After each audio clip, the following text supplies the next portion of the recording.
Hey there guys, welcome back to my channel.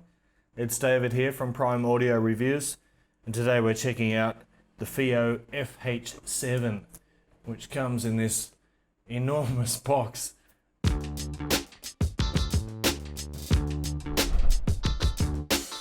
I know little about it. I purposefully did not read into it beforehand because I like to sort of get a fresh perspective or get surprised by things or have a sort of an unbiased reaction to things.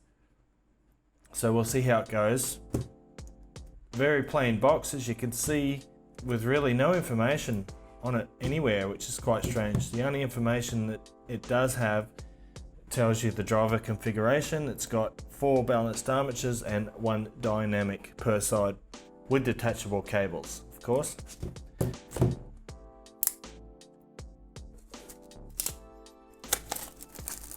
Oh, I'm excited.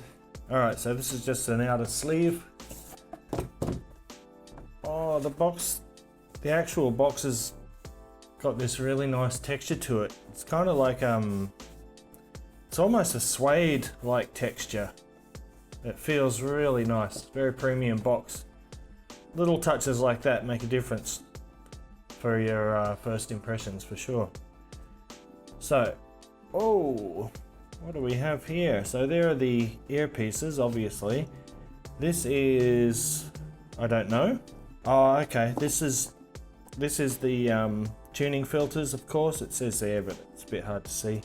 Oh, nice. Have a look at that tip selection. That's fantastic. I love that. And a really nice probably faux leather carry case with another little extra case inside.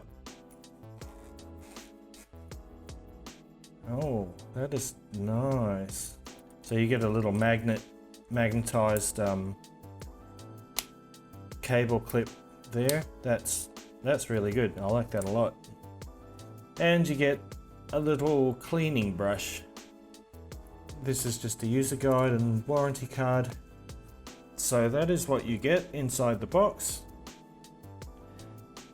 So here are the earphones. They feel good. They've got a matte finish, feel nice and smooth. Got a little bit of heft to them, which makes them feel robust and more premium. I like the cable. It's a great looking cable. I especially like this plug. That's really nice. Does have a chin slider there, a cable cinch, a little Y-split aluminium with FiiO branding, and the transparent MMC connectors. And I don't think I want to fuck with that right now. Alright guys, so I've already posted my written review for the FiiO FH7. Link down below, as always, unless I've forgotten, in which case you're shit out of luck. For all you rain-hating bitches, there's no rain tonight, so I hope you appreciate that. I know I do, in a way.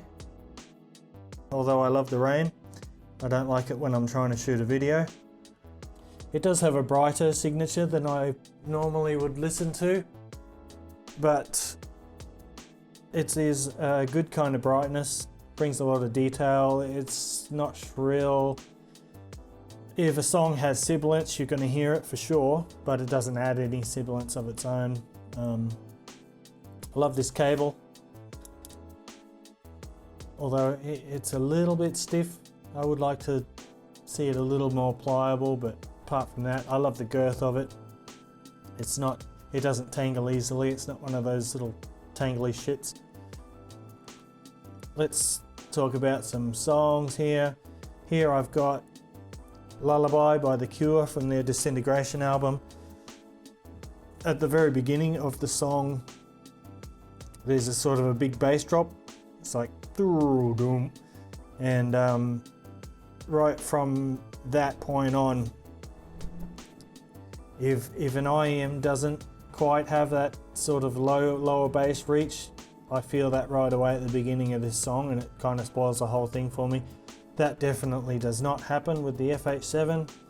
This has got a kick-ass bass. More on the sub bass, Nas, Take It in Blood.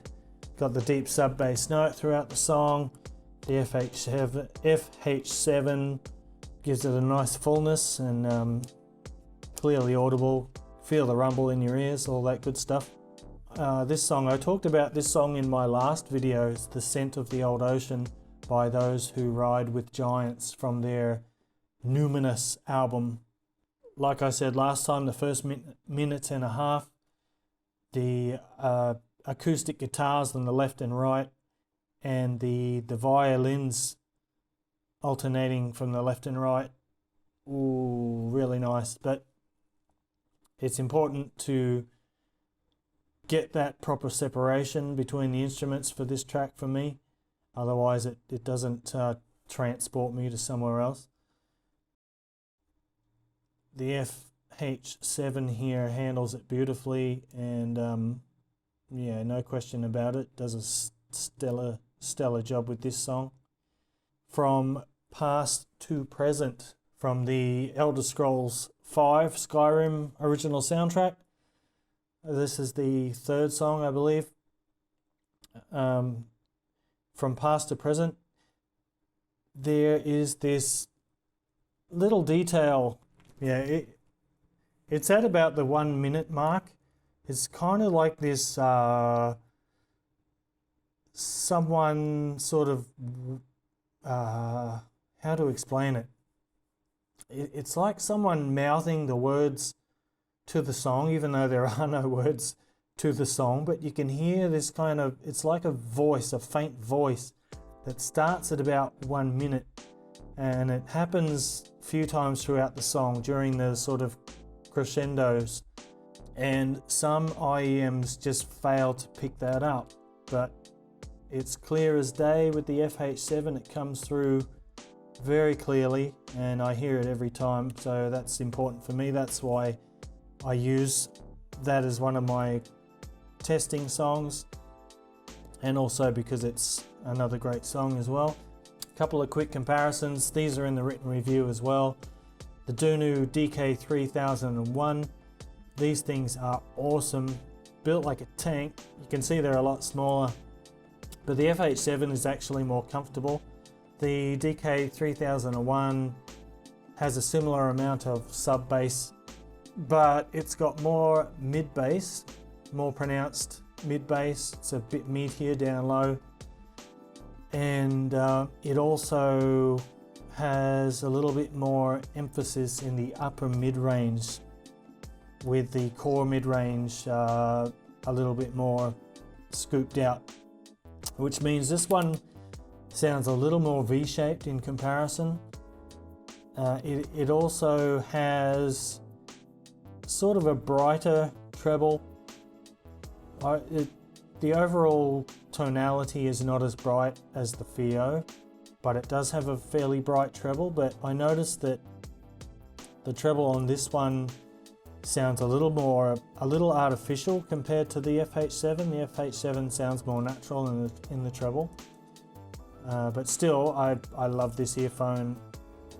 Absolutely recommend it. Although they do have the DK4001 out now, I believe, but it's more expensive than this one, and I can't remember. This is already quite expensive. I think it was around the $500 mark, so the FH7 is actually cheaper. But now onto the custom art FiiO Black, with using the stock Plastics One cable, because it's got a 3.5mm plug, keeping it all even for testing purposes. So this one has a less punchy bass. It's got less bass emphasis. It has a darker timbre, or some people say timbre, a darker timbre with sort of a breathy voice, breathy color to it. Not as accurate as the FH7, but it's warmer and it's a bit more inviting. If I were to listen to have a long listening session, I would take something like this over the FH7, because this one can be a little bit intense for my ears, at least, because of its brightness. In the treble as well, the FiiO Black is very laid back. It's really smooth from top to bottom, very non-fatiguing and just cruisy, really cruisy. If you're not doing critical listening and you just want something really musical to enjoy your favorite songs, this is the way to go. This is brilliant. But back to the FiiO, I think that's about all I have to say about the FiiO. Yeah, check out the written review. I'll go into more detail there. Long story short, this is a brilliant in-ear monitor. Fantastic build quality, as you can see, really nicely built. It reminds me physically, the finish on it and the materials reminds me a little bit of the Meze Audio, what is it, the Rye Penta. It's got a good cable. It is a little bit bright, keep that in mind. But I can listen to it, and I am travel sensitive. I know these aren't cheap, so I would advise listening to them first before you buy, but obviously everybody can't do that. But it's up to you. Read a few reviews. Don't just take my word for it. But if you do get them, pretty sure you'll like them, because they are very good. That's it for today, and if you want to see more earphone and headphone reviews, subscribe to the channel, and until next time, I'll see you later.